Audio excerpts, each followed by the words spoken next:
Hello friends, मैं अर्चना आपकी host अपने चैनल खुद से रूबरू में आप सबका स्वागत करती हूँ। फ्रेंड्स, अगर आपने मेरा चैनल सब्सक्राइब नहीं किया है तो उसे सब्सक्राइब कर लीजिए और बेल आइकन की बटन को भी प्रेस कर लीजिए ताकि आने वाली स्टोरी आप तक सबसे पहले पहुँचे। फ्रेंड्स, मेरी जो स्टोरी अभी गई उसमें ज़्यादा ना लाइक आए ना कमेंट आए और ना उससे ज़्यादा किसी ने देखा, तो मैं जानना चाहूँगी कि क्या गलती हो रही है मुझसे। तो आप लोग प्लीज़ कमेंट करके मुझे बताइए तो मैं इम्प्रूव करूँगी। और अगर आपके पास भी कोई स्टोरी है तो आप मेरी इंस्टाग्राम आईडी पे उसे भेज सकते हैं, मैं उसे ज़रूर ऑन एयर करूँगी। तो फ्रेंड, चलते हैं आज की नई स्टोरी की तरफ। कटे हाथों का रहस्य। उफ, इस कार को भी यहीं खराब होना था। विकास ने अपनी कार के ड्राइविंग व्हील पर हथेली पटकते हुए कहा। वह मुंबई से पूना जा रहा था। जल्दी पहुंचने की लालसा में उसने शॉर्टकट रास्ता अपनाया था। ये शॉर्टकट रास्ता जंगल के बीच से होकर गुजरता था। जंगल के बीचों बीच वीरान जगह पर उसकी कार खराब हो गई।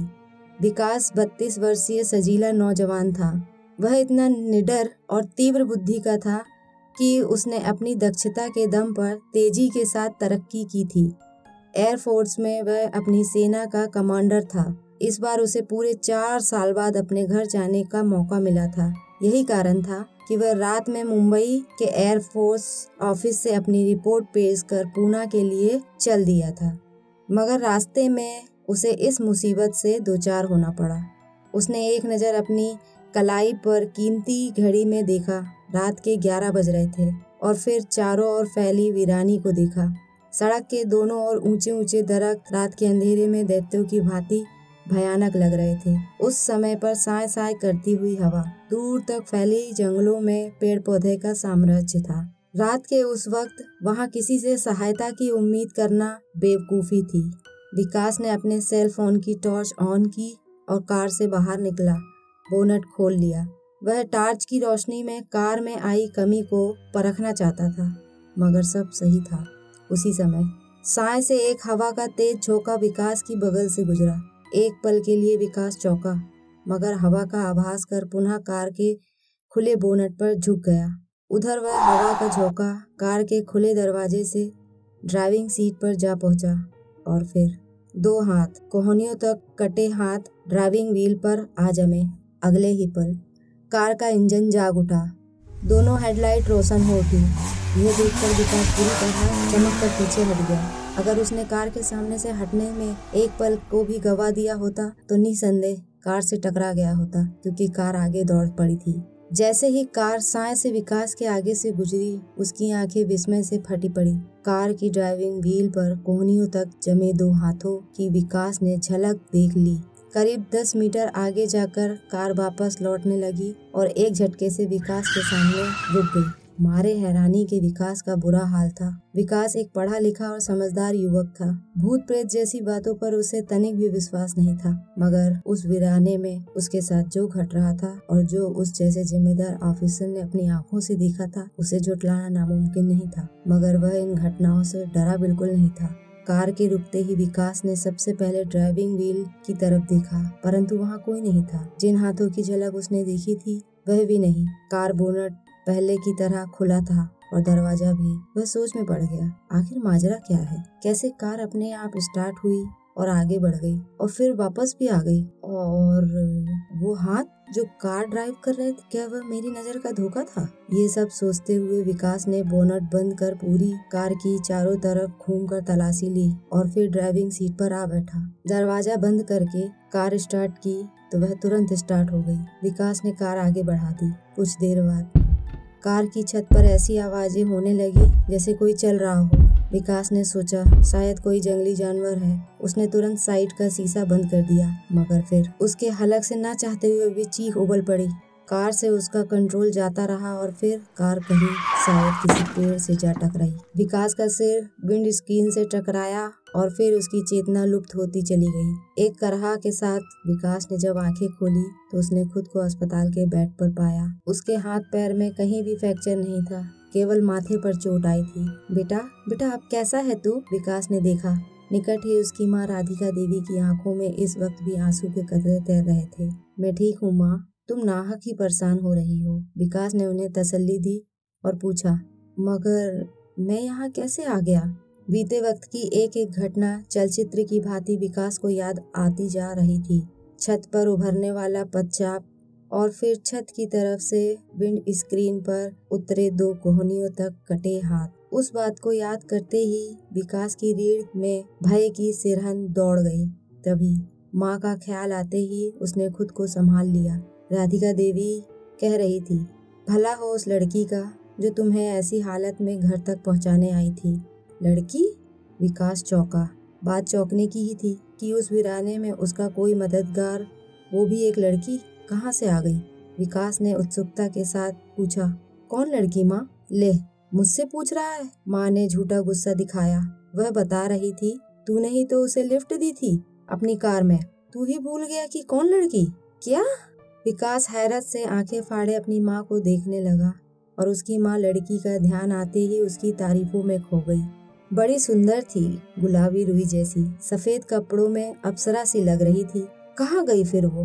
विकास सिर से पांव तक पसीने में भीग चुका था। पता नहीं, तेरी हालत देखकर मैं तुरंत अस्पताल फोन करने के लिए अंदर चली आई थी। जब वापस आई तो वह जा चुकी थी। विकास अभी घटनाओं को याद कर और उस अजनबी लड़की के बारे में सुनकर इसी नतीजे पर पहुंचा था कि वह लड़की वही थी जिसके कटे हाथ उसने देखे थे। भूत? लेकिन उसका दिमाग भूतों की शख्सियत पर विश्वास करने से मना कर रहा था। विकास को अगले ही दिन हॉस्पिटल से डिस्चार्ज कर दिया गया। घर आकर माँ की ममता की छाव में 1-2 दिन बीतते ही विकास बीती बातें भी भूल सा गया, एक बुरे ख्वाब की तरह। और फिर एक रात ठीक 12 बजे विकास अपने बेड पर मीठी नींद का आनंद ले रहा था। अचानक कोई शोर हुआ, जैसे दरवाजा या खिड़की खुली हो। इस शोर से विकास की नींद खुल गई। बिस्तर पर लेटे लेटे उसने देखा उसके बेड के ठीक सामने वाली खिड़की खुली हुई है और हवा के झोंके से उसका एक पल्ला बार बार खुलता और फिर बंद हो जाता। ये कैसे खुल गई? मैंने तो सोने से पहले इसे बंद किया था, या शायद भूल गया हूँ। विकास खिड़की को बंद करने के लिए बिस्तर से उठा और खिड़की के करीब जा पहुंचा। जैसे ही खिड़की को बंद करना चाहा, उसकी नज़र खिड़की के बाहर का नज़ारा देखकर ठिठक गई।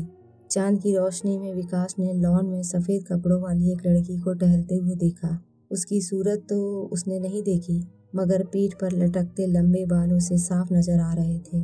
उत्सुकता से भरा विकास कमरे से निकलकर लॉन में जा पहुंचा तो उसने उस लड़की को मेन गेट पर देखा। गेट खुला हुआ था और वह बाहर जा रही थी। आवाज न देकर विकास उसके पीछे लपका। ठीक उसी समय विकास, पीछे से राधिका देवी ने उसे पुकारा। विकास ने पलटकर अपनी माँ की तरफ देखा। कहाँ जा रहे हो इतनी रात में? वो अपनी माँ को गेट पर खड़ी लड़की दिखाने के लिए विकास जैसे ही गेट की तरफ पलटा तो हैरान हो गया। लड़की वहाँ से गायब थी और गेट भी बंद था। क्या वो? राधिका देवी उसके करीब आ गई। इतनी रात में कहाँ जा रहे थे बेटा? कहीं नहीं माँ, बस यूं ही जी घबरा रहा था, सोचा थोड़ी देर लॉन में टहल लूं। गेट तक टहलने के लिए ही जा रहा था। विकास ने सरासर झूठ बोला। वह अपनी माँ को परेशान नहीं करना चाहता था। रात बहुत हो चुकी है, चलो सो जाओ। अच्छा माँ। विकास अपनी माँ के साथ अंदर चला गया। उनके जाते ही एक पेड़ के पीछे से सफेद कपड़ों में लिपटी लड़की बाहर निकली और भीतर जाते विकास को देखने लगी। अचानक उसकी आंखों का काला हिस्सा सफेद और सफेद हिस्सा काला नजर आने लगा। ये सुबह सुबह तैयार होकर कहाँ जा रहा है? राधिका देवी ने विकास को टोका। घर में पड़ा पड़ा बोर हो रहा था, सोचा कहीं घूम आऊं। विकास जूते पहनता हुआ बोला। माथे का घाव अभी भरा नहीं है बेटा। अब मैं ठीक हूँ माँ। एक फौजी को जरा से जख्म से डरा रही हो? ये सीना फौलादों का है माँ, मेरी जान तो दुश्मन की गोली। शुभ शुभ बोलो बेटा। राधिका देवी ने तड़प कर अपने बेटे के मुंह पर हाथ रख दिया और बोला, जहाँ जाना है जा, मगर जल्दी आना और गाड़ी ध्यान से चलाना। ओके माँ। विकास अपनी माँ का हाथ थाम कर मुस्कुरा दिया। उसे मालूम था उसके अलावा उसकी माँ का और कोई नहीं है, इसी कारण वह उसकी बहुत चिंता करती थी। कुछ देर बाद विकास की कार उसके दोस्त आलोक भारद्वाज के बंगले की पार्किंग में खड़ी थी और विकास बंगले के भीतर हैरत भरी नजरों से अपने दोस्त के कमरे का जायजा ले रहा था, जहां भूतों व सम्मोहन विद्या की सैकड़ों किताबें करीने से लगी थी। एक बड़ी सी मेज के पीछे बैठा उसका दोस्त कुछ लिखने में मसरूफ था, इतना व्यस्त कि उसे विकास का आगमन का भी पता न चले। मगर नहीं, क्योंकि उसने कागजों पर कलम घसीटते हुए कहा था, आओ विकास, बैठो बस कुछ पल और, फिर मैं तुमसे तुम्हारी हैरत और कुछ हैरत अंगेज घटनाओं पर बातें करता हूँ। आलोक का अंदाज ऐसा था जैसे वह कोई साधु महात्मा या त्रिकालदर्शी हो। वहाँ रखी किताबों को देखकर विकास को हैरत होने के साथ साथ अपने साथ घटी घटनाएं भी याद आ गई थी। मगर आलोक ने उसके मन की बात को बिना उससे बात करे, बिना उसकी तरफ देखे कैसे जाना? उसे कैसे पता चला कि मैं वहाँ ही हूँ? विकास हैरत के समंदर में गोते लगाता हुआ सामने पड़ी विजिटर चेयर पर बैठ गया। अपना काम खत्म करके आलोक ने मुस्कुराकर उसकी तरफ देखा और बैल बजाने के बाद पूछा, कहो कैसे हो? पूरे 4 साल बाद लौटे हो? मैं तो ठीक हूँ यार, मगर तुम्हें क्या हो गया है? विकास ने रैक में सजी किताबों की तरफ देखते हुए कहा, ये मेरा काम है। काम? तभी आलोक का नौकर सॉफ्ट ड्रिंक तथा नाश्ते की प्लेटों के साथ वहाँ आ गया और कमरे में दूसरी तरफ रखी सेंटर टेबल पर रखकर चला गया, जिसके आमने सामने सोफा चेयर पड़ी थी। आलोक विकास के साथ सोफे पर आ बैठा और उसे ठंडे का गिलास थमाकर बोला, जैसे तुम्हें एडवेंचरस का शौक था और तुमने एयरफोर्स ज्वाइन कर ली, वैसे ही मुझे ईश्वर की बनाई हुई कायनात में बसी उन आत्माओं में दिलचस्पी थी जिनका अस्तित्व तो इस दुनिया में है मगर शरीर नहीं, जिसे आम भाषा में भूत कहा जाता है। अपने इसी शौक को मैंने अपना काम बना लिया।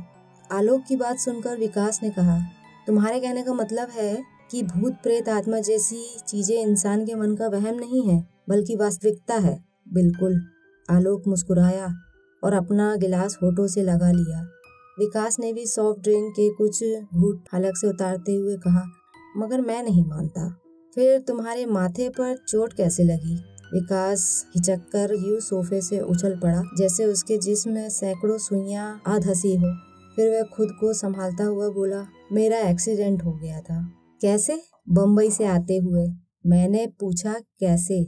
आलोक का स्वर गंभीर हो उठा। हिचकिचाने या झूठ बोलने से काम नहीं चलेगा विकास। वो विकास ने वीराने में घटी घटना से लेकर गुजरी रात हुई घटना तक सारी कहानी कह सुनाई। यह तो तुम्हारे यहाँ आते ही मुझे आभास हो गया था कि तुम पर किसी प्रेत का साया पड़ चुका है। खैर, तुम चिंता मत करो, मैं देखता हूँ कि आखिर माजरा क्या है। जहाँ तक मेरा अनुभव मुझे बताता है, उसके आधार पर मैं फिलहाल इतना ही कह सकता हूँ कि वह अतृप्त आत्मा तुमसे कोई अपना अधूरा काम पूरा कराना चाहती है।